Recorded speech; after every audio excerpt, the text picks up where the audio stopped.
Projeto de Lei 4256 de 2019, mas também é terminativo.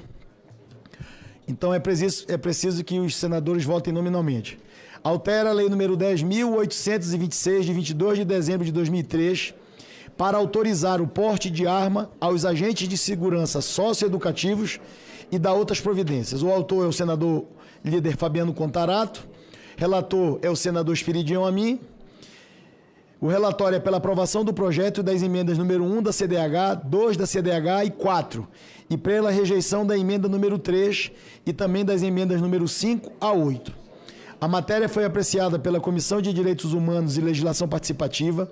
Em 4/9 de 24 foi apresentada a emenda 3, de autoria da senadora Daniela Ribeiro. Em 6/9 de 24 foi apresentada a emenda número 4, de autoria do senador Marcos Rogério. Em 10/9 de 24 foi apresentada a emenda número 5, de autoria do senador Jorge Seife, e a emenda número 6, de autoria do senador Alan Rick. Em 11/9 de 24 foi apresentada a emenda número 7, de autoria do senador Jorge Seife. Em 15/10 de 24 foi apresentada a emenda número 8, de autoria do senador Beto Martins. Informo novamente que a votação é nominal. Concedo a palavra ao senador Adoc, senador presidente Mourão, para fazer a leitura do relatório apresentado pelo senador Espiridião Amin. Presidente, bom dia. Peço permissão para ir direto à análise. Não observamos vícios que comprometam a constitucionalidade e a juridicidade do PL, nem óbices de natureza regimental. No mérito, consideramos o PL conveniente e oportuno. A proposição busca assegurar aos agentes de segurança socioeducativos o direito ao porte de arma de fogo, com o objetivo de garantir a proteção desses servidores, que atuam diretamente com adolescentes em conflito com a lei. A proposta se baseia no reconhecimento da exposição constante desses profissionais a situações de risco, semelhantes às vivenciadas por outras categorias já autorizadas a portar armas, como agentes prisionais e policiais. Em pronunciamento realizado na reunião desta comissão em 4 de setembro deste ano, o senador Fabiano Contarato defendeu o mérito do projeto com base em sua experiência de 27 anos como delegado de polícia. O parlamentar destacou a vulnerabilidade dos agentes socioeducativos, que não apenas enfrentam condições de trabalho semelhantes às de policiais, mas também, em algumas situações, têm uniformes idênticos aos dos internos, o que dificulta a diferenciação em casos de fuga ou motim. O senador enfatizou que a concessão de arma é uma questão de justiça e de responsabilidade com a segurança pública, pedindo sensibilidade para que o projeto fosse pautado e aprovado. De fato, esses agentes, ao lidarem com adolescentes que cometeram atos infracionais graves, frequentemente se tornam alvos de ameaças por parte de facções criminosas e indivíduos envolvidos em crimes violentos. A concessão do porte de arma pode ser um mecanismo de defesa necessário não apenas para proteger os servidores, mas também suas famílias, que podem ser alvo de retaliações em razão das funções desempenhadas pelos agentes. O projeto ressalta que, para a concessão do porte de arma de fogo, será exigida a comprovação de capacidade técnica e aptidão psicológica dos agentes, conforme previsto no inciso 3 do artigo 4 da Lei nº 10.826, de 2003. Este controle rigoroso é fundamental para garantir que apenas servidores qualificados, após passarem por avaliações específicas, estejam aptos a portar armas, o que minimiza riscos e assegura que essa permissão seja exercida de forma responsável e segura. Outro ponto que merece destaque é a isenção de taxas para esses servidores, que está proposto no projeto. Tal medida visa facilitar o acesso ao direito de porte de arma, sem criar obstáculos financeiros para os agentes. Isso se mostra relevante, dado que muitos desses servidores já enfrentam pressões econômicas e a necessidade de pagar por esses procedimentos poderia inviabilizar o exercício do direito concedido pela lei. Uma ressalva que pode surgir em relação ao porte de armas de fogo para agentes socioeducativos é o possível conflito com o princípio da proteção integral à criança e ao adolescente, previsto na Constituição e no ECA, já que a medida pode ser vista como ameaça ao ambiente socioeducativo, cujo foco é a reabilitação dos jovens. No entanto, entendemos que a função socioeducativa do sistema não é desvirtuada pela concessão do porte de arma, uma vez que, nos termos da emenda número 2 da CDH, este será utilizado de forma não ostensiva e com a imposição de critérios rigorosos de treinamento e avaliação, garantindo que a segurança dos profissionais seja equilibrada com a proteção dos adolescentes. No mais, estamos de acordo com as emendas que incluem os oficiais de justiça no rol de servidores autorizados a portar armas, diante da necessidade de assegurar a proteção da categoria em face dos riscos inerentes às suas funções, como cumprir ordens judiciais em situações potencialmente violentas, sem a presença constante de segurança policial. Por ser mais abrangente que a emenda número 3, e ter sido apresentada com precedência a emenda número meia dúzia, vamos acatar a emenda número 4, que assegura que o porte de arma de fogo será concedido somente aos profissionais que comprovarem capacidade técnica e aptidão psicológica, conforme o inciso 3 do artigo 4 da Lei nº 10.826 de 2003.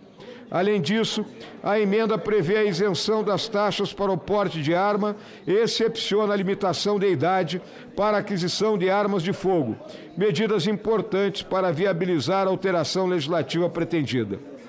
Por outro lado, rejeitamos as emendas 5, 7 e 8, que estendem o porte de arma de fogo, respectivamente, aos membros do Congresso Nacional, aos advogados regularmente inscritos na OAB e aos auditores fiscais federais agropecuários. Isso porque essas emendas ampliam o rol de categorias autorizadas ao porte de arma de fogo de maneira desproporcional, sem justificativas adequadas que demonstrem a necessidade imperiosa para tal ampliação. No caso da emenda número 5, a inclusão de parlamentares no rol de portadores de arma criaria um precedente perigoso de uso de armas de fogo no ambiente político e desconsidera alternativas mais adequadas de proteção, como a própria Polícia Legislativa. Perigoso aqui dentro, viu, presidente? No que tange, eu imagino o Cajuru armado, vai acertar em todo mundo, menos em quem ele quer acertar. Mas está liberando pro Cajuru? Não, tá não. No que tange a emenda Vou fazer uma emenda 7, supressiva se tiver. É importante destacar que, segundo dados do Conselho Federal do OAB, existe 1,45 milhão de advogados em exercício.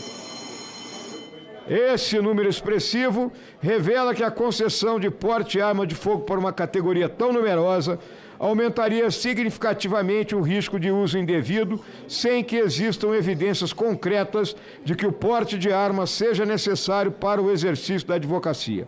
Por fim, em relação à emenda número 8, também entendemos que não há evidências claras de que a concessão do porte de arma de fogo é essencial para a proteção dos servidores responsáveis pelas atividades de inspeção, fiscalização e controle de produtos agropecuários de origem animal e vegetal. Diante disso, conclui-se que o presente PL, bem como as emendas número 1 e 2 da CDH número 4, buscam oferecer aos agentes de segurança socioeducativos e oficiais de justiça as condições adequadas para o exercício seguro de suas atividades. Ao atender aos requisitos legais para o porte de armas de fogo, essas categorias estarão mais protegidas diante das ameaças que enfrentam cotidianamente, garantindo assim a segurança não apenas dos servidores, mas também da sociedade como um todo. Assim, voto. Diante do exposto, nosso voto é pela aprovação do projeto de lei número 4256 de 2019, das emendas número 1 e 2 da CDH e pela emenda número 4, e rejeição das emendas 3, 5, meia dúzia, 7 e 8. É o relatório, presidente. Obrigado. Primeiro agradecer ao presidente Hamilton Mourão, nosso querido senador, que atendeu uma solicitação de vários senadores, inclusive do senador Fabiano Contarato, que tratou com o senador Espiridião Amin, que era o relator desta matéria importante, e que aceitou também fazer o relatório, presidente Mourão. Muito obrigado pela oportunidade de Vossa Excelência participar dessa discussão como relator ad hoc da matéria. Eu vou colocar em discussão, e não há senadores inscritos para... Senador inscrito Flávio Bolsonaro.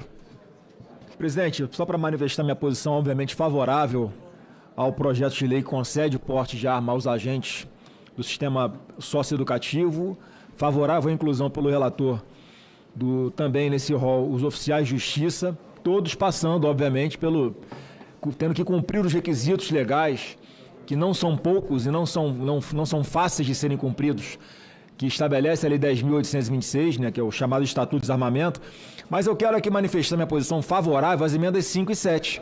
Porque a gente faz brincadeira de que o parlamentar pode sacar uma arma no meio do plenário e fazer alguma coisa. Presidente, a gente não pode partir do princípio de generalizar, porque promotor de justiça tem porte de arma. Magistrado tem porte de arma. A gente vê alguns ministros do governo renovando o porte de arma. Eu não consigo renovar o meu. Mesmo provando as ameaças que eu sofro, a escolta que eu tenho armada por parte do Senado Federal, desde a época que o presidente era Jair Bolsonaro. Então, por que o preconceito de um parlamentar também não poder passar por esses requisitos? E, em passando com isso, o que esse projeto de lei faz? Ele tira o critério subjetivo da autoridade que vai conceder o porte de arma. Então, cria uma categoria que cumpriu os requisitos, tem direito. Não cumpriu, não tem o porte de arma. Ou não quer ter arma, é só não requerer, não requisitar. Da mesma forma, com relação aos advogados. O advogado vai entrar armado na sala de audiência e pode sacar arma.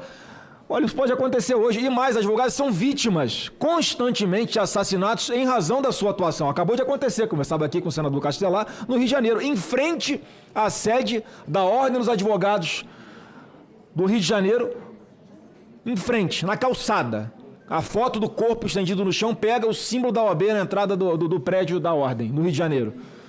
Talvez se tivesse armado, podia ter uma chance de sobreviver. Então, advogados recebem ameaças o tempo inteiro. Então, qual o preconceito também de colocar os advogados e os parlamentares nesse artigo 6º? Eu entendo o relator que já abriu uma exceção, porque o projeto tratava inicialmente apenas dos agentes socioeducativos, o que é positivo, ele estendeu aos oficiais de justiça de uma forma correta, mas eu entendo que essas duas categorias, assim como outras, podem ser tratadas também em outro projeto de lei, e a CCJ pode ter oportunidade de apreciar, né, de uma forma séria e analisando os fatos, que são categorias que também precisam da prerrogativa incluída no rol daquelas que são necessárias a eles. Continua a discussão a matéria, conceda a palavra ao senador Castelar Neto. Apenas para aderir à manifestação do senador Flávio Bolsonaro, e de fato nós conversávamos aqui em relação especificamente à questão dos advogados. Eu sou advogado criminalista militante, sei na pele o que é uma audiência criminal, e não só no Rio de Janeiro recentemente, mas também na região metropolitana de Belo Horizonte. Muito recentemente, nós tivemos uma situação com um advogado criminalista que foi alvejado e morto na frente de um fórum. Eu, inclusive, sou autor do projeto de lei 2975-24, que é um projeto semelhante a um projeto que já existe aqui de relatoria, não de relatoria, mas de autoria do senador Flávio Bolsonaro, que concede aos advogados também o porte de arma, evidentemente após passarem por todos os requisitos, né, subjetivos e objetivos para essa concessão. Entendo aqui a limitação da matéria, né, a limitação do projeto em análise, mas reforço aqui, tal como feito pelo senador Flávio Bolsonaro, minha posição pessoal em relação, sobretudo, aos advogados. Para discutir a matéria, conceda a palavra ao senador Flávio Azevedo. Presidente, eu me alio às manifestações dos senadores Castelar e Flávio Bolsonaro, citando apenas um exemplo. Existem situações concretas mensalmente ocorridas que, quando um advogado se desloca ou da capital para o interior, onde está o fórum da discussão da matéria, eles são emboscados no caminho. Isso é um costume, principalmente quando se trata de um julgamento de assassinato, Então, no Nordeste existe aquela história da lei de olho por olho, dente por dente, né? E os advogados se assustam quando se trata de um julgamento de um familiar. É tanto que eles vão sozinhos, são sós, se hospedam numa cidade próxima com medo de uma emboscada, né? Isso acontece com muita frequência no Nordeste do Brasil, de forma que eu me alio ao senador Castelar e ao senador Flávio Bolsonaro na manifestação deles. Não há mais senadores inscritos, mas eu queria apenas rapidamente fazer apenas uma ponderação na linha que o senador Flávio Bolsonaro falou. Tudo que tem um critério subjetivo para um ser humano avaliar o outro é um problema gravíssimo. Porque a gente parte de várias variáveis que não são necessariamente as adequadas. Então eu acho que está para corroborar com a tese de Vossa Excelência e apoiar esse projeto. Senador Alan Henrique. Senhor presidente, compreendo e também entendo da mesma maneira o senador Flávio Bolsonaro. Podemos, conversava agora há pouco, senador Messias, apresentar uma nova matéria, incluindo outras categorias, algumas categorias e uma outra proposta. Mas eu entendo que neste momento precisamos aprovar a matéria, o projeto do senador Fabiano, em virtude da importância de se garantir a segurança aos agentes socioeducativos e aos oficiais de justiça. Inclusive, me sinto contemplado quando o senador Fabiano Contarato acata a emenda número 4, que abrange, inclusive, o pedido da nossa emenda número 6, de inclusão dos oficiais de justiça. Inclusive, estão aqui os nossos oficiais de justiça participando deste momento de reunião. Fiquei aqui responsável por ser o relator ad hoc, mas como tenho emenda apresentada, não pude fazer a leitura. O senador Hamilton Mourão brilhantemente fez esta leitura. Portanto, parabenizar o senador Fabiano, dizer que a matéria é extremamente meritória, justa, e dizer, vamos na próxima etapa, senador Flávio, conte com o meu total apoio, buscarmos defender algumas categorias que é necessário. Não é uma questão de abrir, não é, o rol para aqueles que podem ter um porte de arma, mas é uma necessidade de muitos parlamentares que já sofreram ameaças e que hoje precisam, inclusive, de escolta, como Vossa Excelência. Eram essas minhas palavras, senhor presidente. Não há mais senadores inscritos para discutir a matéria. Está encerrada a discussão. Consulto as senadoras e os senadores se podemos realizar a votação única para o projeto e para as emendas no termo do parecer. Em votação, informo aos senadores e às senadoras que essa matéria trata-se de votação nominal, por ser uma matéria terminativa na comissão. Posso... É aqui ou lá? Só um minuto que vai... As senadoras e os senadores já podem votar. Enquanto as senadoras e os senadores estão votando, eu queria pedir permissão a Vossas Excelências, porque nós votamos ainda há pouco o projeto de lei número 1998 de 2022, relatado pelo senador Flávio Bolsonaro.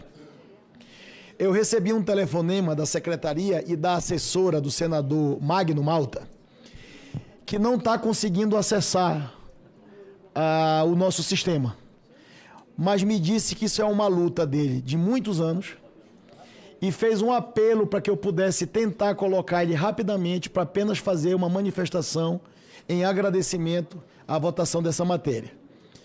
Eu confesso que eu nunca fiz isso, mas é um senador da República que não está conseguindo acessar o... Eu sou contra colocar outra pessoa que não tem nada a ver no microfone. Estou falando... Não. Na minha presidência do Senado, quando eu estive na presidência do Senado, em algumas oportunidades que um senador gostaria de botar um áudio de uma fala de outra pessoa que não senador, eu cortei o microfone, pedi desculpa, mas o microfone, a inviolabilidade é do senador. Mas nesse caso concreto é um senador da República dizendo que não está conseguindo acessar para fazer uma fala em agradecimento ao que nós fizemos na deliberação dessa matéria.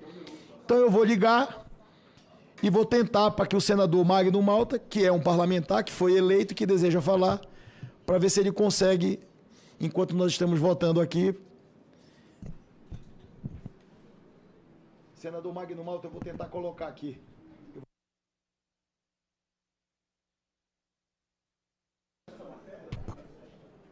Pois não, pode falar.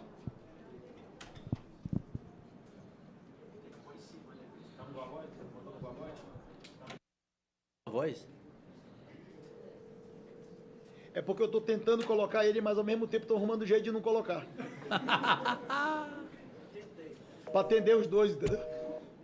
Desligou na sua cara. Desligou. É o Malafaia. Começou a perseguição.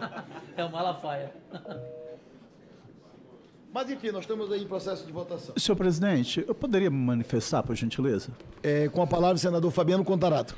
Senhor presidente, eu queria inicialmente agradecer primeiro Vossa Excelência por ter distribuído esse projeto, agradecer ao senador Esperidião a quem eu estendo meu abraço fraternal, ao passo que saúdo aqui o nosso querido senador Hamilton Mourão e os colegas senadores e senadoras que se manifestaram e entenderam que às vezes o ótimo é inimigo do bom e que não seja um momento de incluir outras categorias. Quero deixar claro que eu tenho minha consciência muito tranquila quando eu fiz e apresentei esse projeto de lei e volto a falar, só quem efetivamente trabalha no âmbito de sabe o que é a realidade. Às vezes as pessoas têm um comportamento que talvez se comportam como se fosse Alice no País das Maravilhas. A realidade é que esses agentes socioeducativos fazem um trabalho de fundamental importância, colocando em risco a sua vida, a sua integridade física, a sua integridade moral, a da sua família e a própria sociedade. Se houver uma invasão dentro de uma unidade de internação para adolescente de conflito com a lei, as pessoas que serão atingidas serão esses agentes socioeducativos. E outra coisa, nós temos que partir da premissa de boa-fé, de legitimidade dos atos praticados pela administração pública. Isso é elementar em direito administrativo.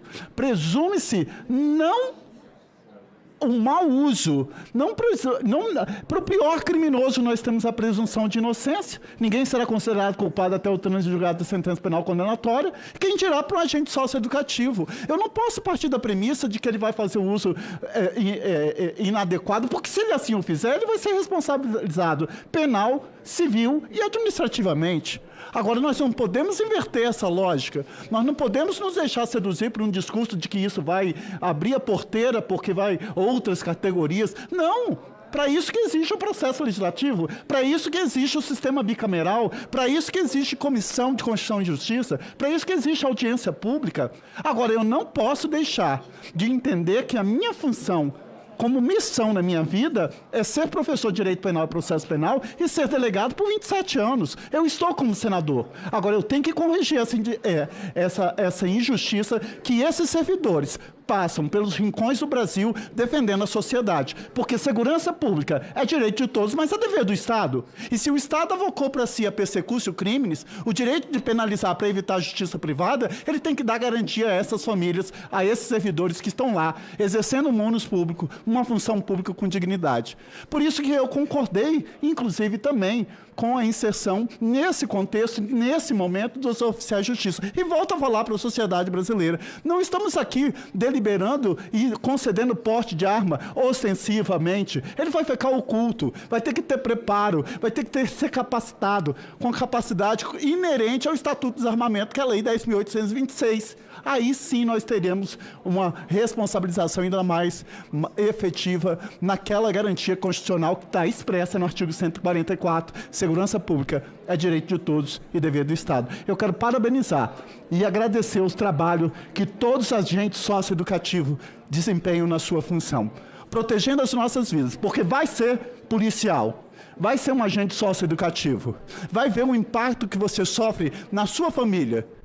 Quantos de nós somos rotulados pelo comportamento que passamos a ter, vendo aquilo, as mazelas que ocorrem diuturnamente? É preciso a gente ter um debate mais aprofundado.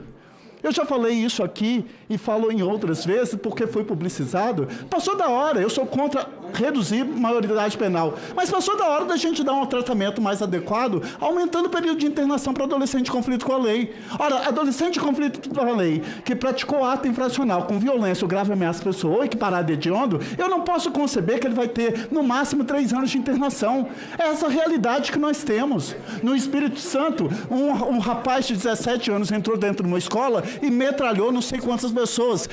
O juiz vai ter que dar uma internação de, no máximo, 3 anos. Eu, enquanto delegado, eu presenciei uma juíza dando um homicídio qualificado, praticado por um rapaz de 17 anos, ela podia dar 3 anos, ela concedeu 1 ano. Ora, é essa a realidade que nós vamos dar? É isso que vai passar para a população: tratamento igual, comportamento igual. Tratar igualmente os iguais na medida que eles se desigualem. Eu acho que aí sim nós teremos uma responsabilização muito maior com a segurança pública como direito de todos, mas dever do Estado. Parabéns, senador Fabiano Contarato, pela manifestação de Vossa Excelência. Vou tentar colocar o senador Magno Malta. Senador Magno. Senador Davi, também eu posso falar? Também. Pode. Eu quero agradecer muito Vossa Excelência ter me dado essa oportunidade, que em não podendo estar presente, e hoje teve pautas muito importantes, inclusive essa pauta que já foi votada aí por consenso da punibilidade de quem comete abusos em pessoas em tratamento, ou seja, em cirurgias, e que esteja na responsabilidade da instituição médica, e são abusadas essas pessoas anestesiadas e pessoas que sofrem esse tipo de abuso. E a minha grande luta tem sido esse enfrentamento. Quero parabenizar por essa pauta, e essa pauta agora que Vossa Excelência está votando nesse momento. Também vou votar pelo aplicativo, mas eu sou a favor da redução da maioridade penal, mas o agente de segurança, o agente penal, de fato, ele precisa ser armado.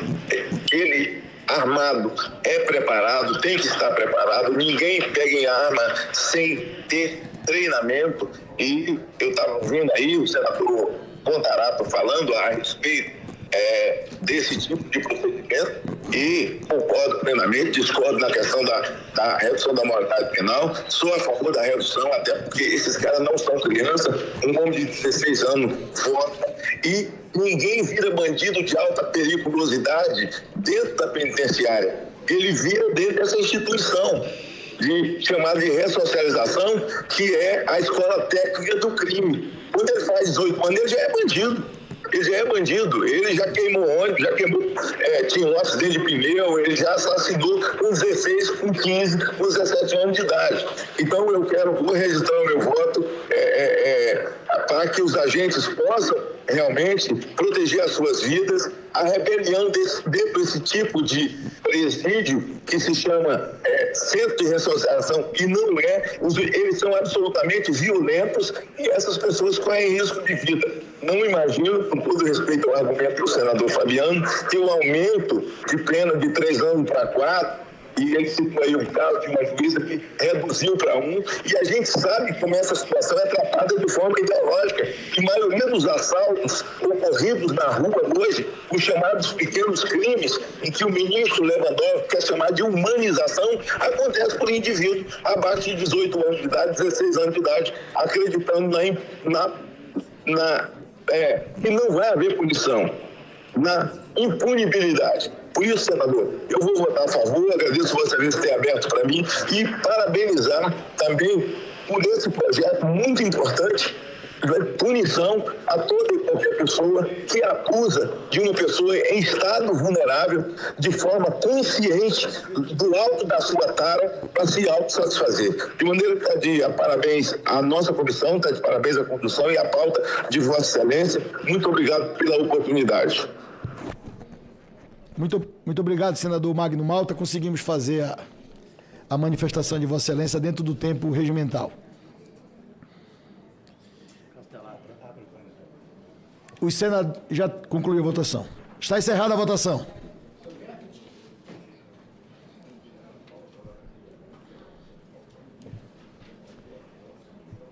Vamos proclamar o resultado da votação. Votaram sim 23 senadores, não nenhum senador. Está aprovado o projeto e as emendas número 1 da CDH e da CCJ, 2 da CDH e da CCJ e 4 da CCJ. E rejeitadas as emendas número 3, 5, 6, 7 e 8. A matéria será encaminhada à mesa para as providências cabíveis. Presidente, apenas só para registrar e agradecer a presença da FENASE, Federação Nacional dos Trabalhadores do Sistema Socioeducativo, da FENASOJAF, Associação Nacional dos Oficiais de Justiça Avaliadores Federais, a FOGEBRA, Associação Federal dos Oficiais Estaduais do Brasil, a quem aqui eu estendo meu abraço e meu agradecimento pelo todo o trabalho que vem feito à população brasileira. Na mesma linha, reconhecer também a importância da entidade e da presença de vocês no plenário da Comissão de Constituição e Justiça. Sejam sempre muito bem-vindos.